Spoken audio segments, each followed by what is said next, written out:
মুন্সিগঞ্জের শ্রীনগর উপজেলার বারৈখালী ইউনিয়নের বারৈখালী বাজার। তো দেখেন, চমৎকার একটি বাজার। রাস্তার দুই পাশে দোকানগুলো রয়েছে। এছাড়া সারা এলাকায় এই অটোরিকশার যানজট থাকেই। এইটা একটি ব্যাধি হয়ে দাঁড়িয়েছে বাংলাদেশের। তবে অটোরিকশা না থাকলে আবার চলাচলও ব্যাঘাতগ্রস্ত মানুষের। তবে সুন্দর যে বাজার, সেই বাজারটি আপনাদের যদি একটু দেখাই, দেখেন এই যে কোকারিসের দোকানগুলো রয়েছে এই পাশে, এবং এই পাশে যদি বলি ওষুধের ফার্মেসি, ফলের দোকান।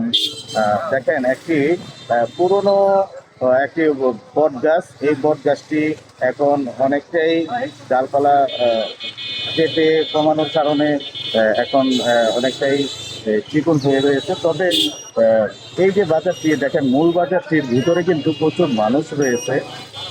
দেখেন যে এই যে দেখেন তরমুজ, রাস্তার পাশে তরমুজ। আপনারা জানেন যে এখন তরমুজের অনেক দাম, সিজন চলে যাচ্ছে।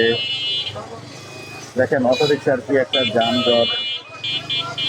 সব দিক মিলে এই যে আপনাদের যে শিবরামপুরের হাটে আমরা নিয়ে যাচ্ছি, সেই চিত্র আপনাদের দেখাবো। তবে বারৈখালী হাটটিও কিন্তু অনেক বড়, এই বাজারটি অনেক বড়।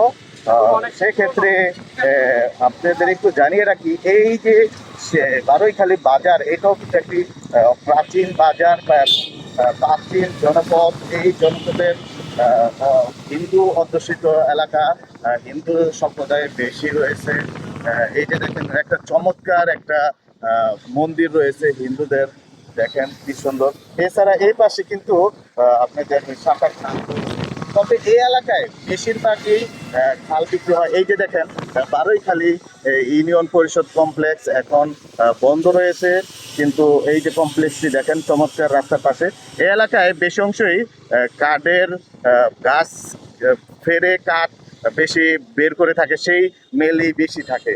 দেখেন খাট সামনের দিকে যেতে হয়, সেই লোকেশন দিয়ে রেখেছে ন্যাশনাল হাইওয়ে। দেখেন কি চমৎকার। আমরা সামনের দিকে এখন যাচ্ছি, আপনাদেরকে শিবরামপুর হাটে নিয়ে বিস্তারিত জানাবো।